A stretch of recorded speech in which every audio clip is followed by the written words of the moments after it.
Hi, folks, and thanks for having me here. It's a privilege to be here.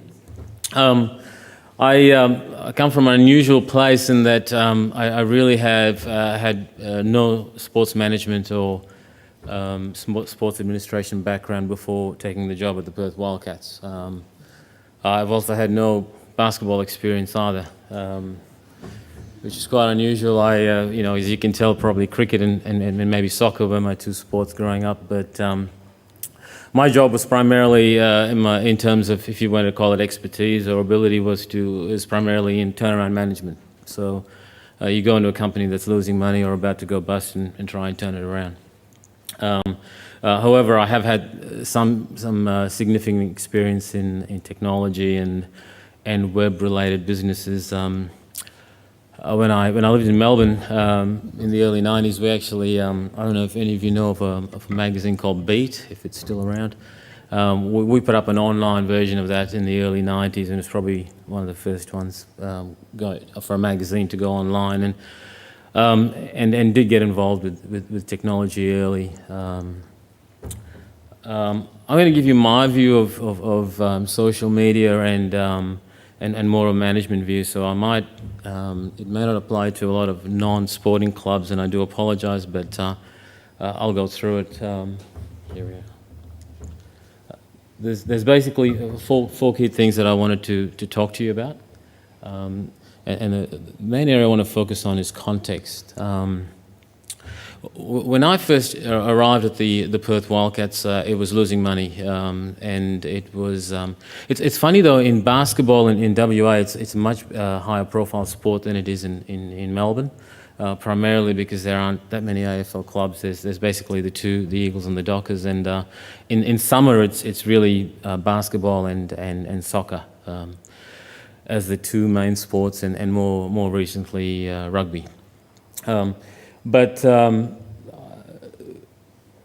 the fundamentals, like when I arrived, actually shut down through the internet access to YouTube, Facebook, and Twitter for the whole organisation. That's how anti-social media I was. It was all about fundamentals and building a business, and clearly over the last 4 years, I've come full circle. To me, the whole concept of social media, is based on this principle or this context that I've figured out in the last 4 years, and that is how fundamentally different sport is to a regular business.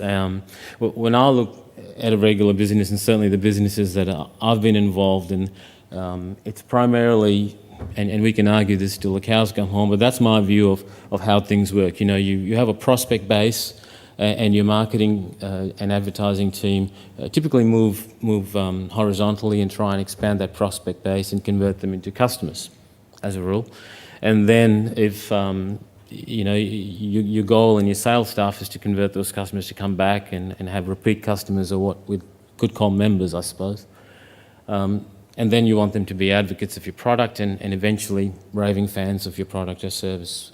So that's how I see a non-sporting business, right, where your fan is right up the top.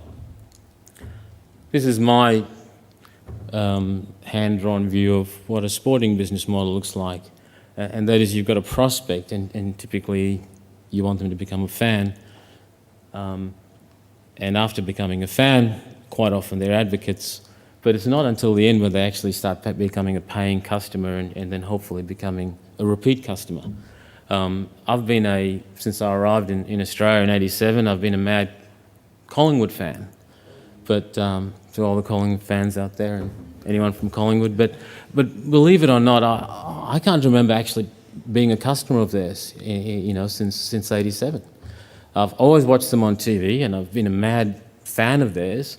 And at one stage, I did ring to become a member, and I didn't. The call didn't get answered. They didn't call me back.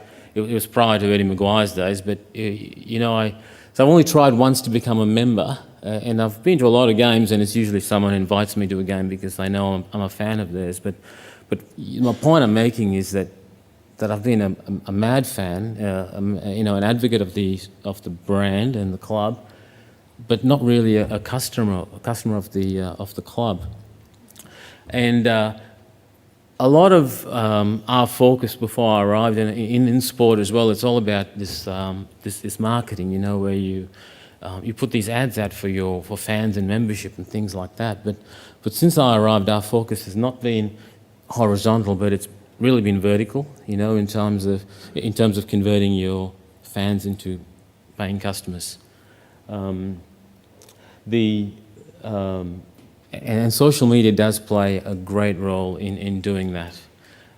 And I'll talk about it in a minute, but a great example is that you know, all the TV advertisements that you can run is never going to convert a Carlton fan into becoming a Collingwood fan. You know, it's your real benefit is moving the fans up the food chain. Another unique part about sport is that it's exclusive. Okay, typically if you're a Collingwood fan, you're not going to be a Carlton fan. For example, in the non-sporting world, like, you know, there's a list of beers, and on any given day I could drink any one of them or all of them, and I don't really care, you know. I mean, if one, you know, if beer I like is there, I'll drink it, and if it's not, I'll drink another one. But in sport, you see, it's quite exclusive, and hopefully, again, that does play a part in terms of the social media compared to a non-sporting business.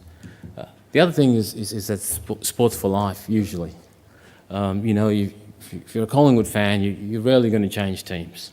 But brands-wise, outside of sport, you quite often do, you know. I normally always fly Qantas, you know, but the last 2 trips I've been stuck on the tarmac, once without power for 2 hours, and I flew Virgin today and had a great time, you know. So you do change brands quite often in the non-sporting world, but in sport, you're pretty much stuck for life. And there's a couple of things there about that when it comes to management.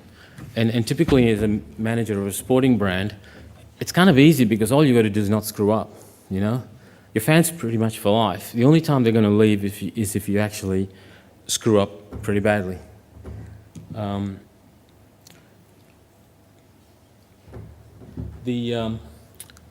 The point number 4 in here is important, and has nothing to do with social media, but again, it gives you some context, and that is usually people adopt a sporting brand, be it the Eagles or Dockers or Collingwood or Carlton, early in life, and usually it's what we call a defining moment in our marketing terminology. So our goal certainly at the Perth Wildcats in terms of building our brand is we get our players out into primary schools. We do about 250 primary school visits a year, which is more than any other sport that I'm certainly aware of in Perth and possibly over here on the East Coast.